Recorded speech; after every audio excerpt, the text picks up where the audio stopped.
Haryana college admission. आज की video में हम बात करेंगे हरियाणा कॉलेज एडमिशन्स की प्रोसेस के ऊपर। कैसे प्रोसेस रहेगी, कैसे आपका एडमिशन होगा, कौन कौन से इंपॉर्टेंट डॉक्यूमेंट्स चाहिए और कैसे क्या होगा, सारी की सारी चीज़ें आज की इस वीडियो में डिस्कस होंगी। तो चलिए वीडियो को स्टार्ट करते हैं। सबसे पहले हम बात कर लेते हैं हरियाणा कॉलेज एडमिशन कब से स्टार्ट हो रहे हैं, क्या इन्फॉर्मेशन निकल के आई है।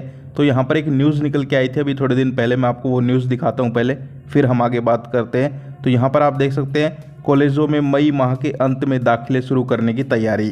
तो इस न्यूज़ में दावा किया गया था कि कॉलेजेस जो हैं हरियाणा के, उसके अंदर मई माह के लास्ट में एडमिशन प्रोसेस स्टार्ट हो सकती है।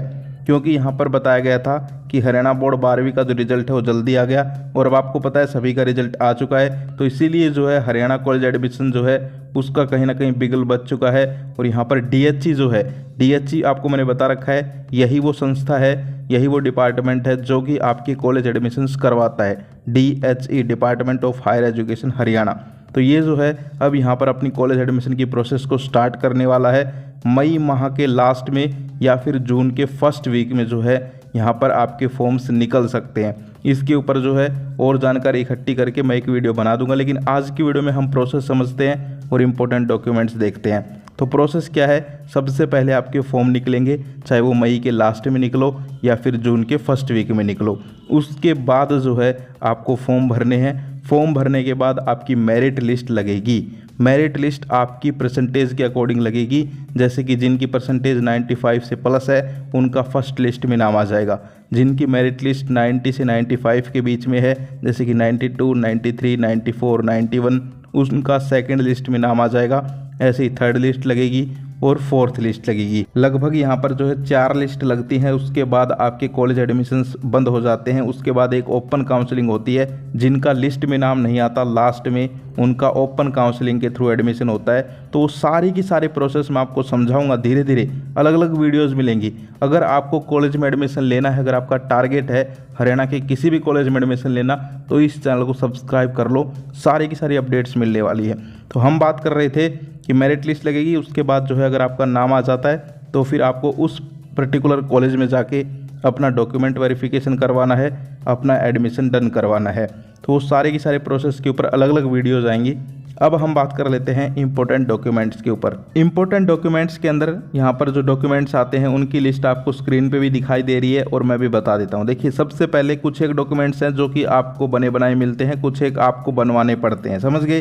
जैसे फैमिली आईडी है, ये आपको जो है बनवानी पड़ती है। अगर आपके पास है, परिवार में है फैमिली आईडी तो बहुत अच्छी बात है।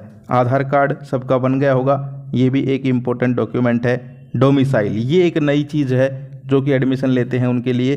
तो डोमिसाइल आपको बनवानी होती है। डोमिसाइल का मतलब है रेजिडेंट सर्टिफिकेट, यानी कि आप जहाँ रहते हैं वहाँ से ये बनती है, समझ गए।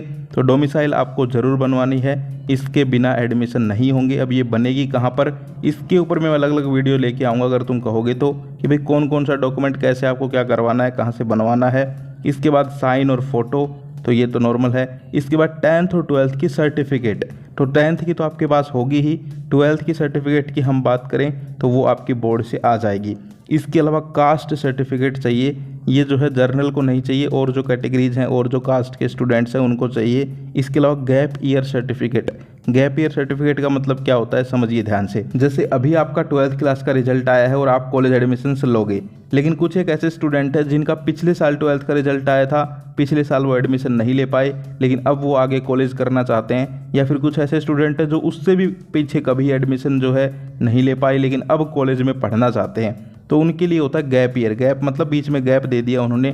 क्या होता है, 10th तक पढ़ाई की, फिर 11th किया, फिर 12th किया, उसके बाद कॉलेज होता है। लेकिन कुछ एक ऐसे स्टूडेंट है भाई 10th कर ली, उसके बाद 1-2 साल गैप कर दिया, फिर 11th 12th की, फिर गैप कर दिया, 1-2 साल पढ़ाई नहीं की, अब मन में आ गया कि यार कॉलेज तो कर ही लेते हैं, तो फिर जो है उनको गैप ईयर सर्टिफिकेट बनवाना पड़ता है। तो ये जो है उनको चाहिए होता है। इसके अलावा इनकम सर्टिफिकेट जो है वो भी चाहिए होता है। तो ये कुछ इंपॉर्टेंट डॉक्यूमेंट्स है। इसके अलावा एक चीज़ और आपको ध्यान रखनी है, बैंक अकाउंट अगर आपका नहीं खुला है तो आप लोगों को अपना बैंक अकाउंट भी ओपन करवा लेना है। क्योंकि अब आप कॉलेज में हो गए हो, बड़े हो गए हो और बहुत सारी सुविधाएं मिलती हैं, जैसे कि कई बार आपके बुक्स वगैरह के पैसे आना, स्कॉलरशिप के पैसे आना। तो इसीलिए आपका बैंक अकाउंट तो होना ही होना चाहिए, वो भी ज़रूर ओपन करवा लें। तो ये कुछ ज़रूरी बातें थी आपके कॉलेज एडमिशन के रिगार्डिंग। अब जैसे ही कॉलेज एडमिशन का नोटिस आएगा, फॉर्म निकल जाएंगे और सबसे पहला काम है आपका फॉर्म भरना। तो उसके बारे में मैं आपको बता दूंगा। अब आप कमेंट करके बताइए आप कौन कौन से ज़िले से हैं और कौन कौन से ज़िले के कौन कौन से कॉलेज में एडमिशन लेने की सोच रहे हैं, ताकि उसके बारे में भी आपको जो है वीडियोज़ मिल जाएं। तो ये थी आज की वीडियो। आई होप आपको वीडियो अच्छी लगी होगी। जैसे ही फॉर्म निकलते हैं या कोई नोटिफिकेशन आती है, कोई न्यूज़ आती है, फिर मिलते हैं। जय हिंद, जय भारत।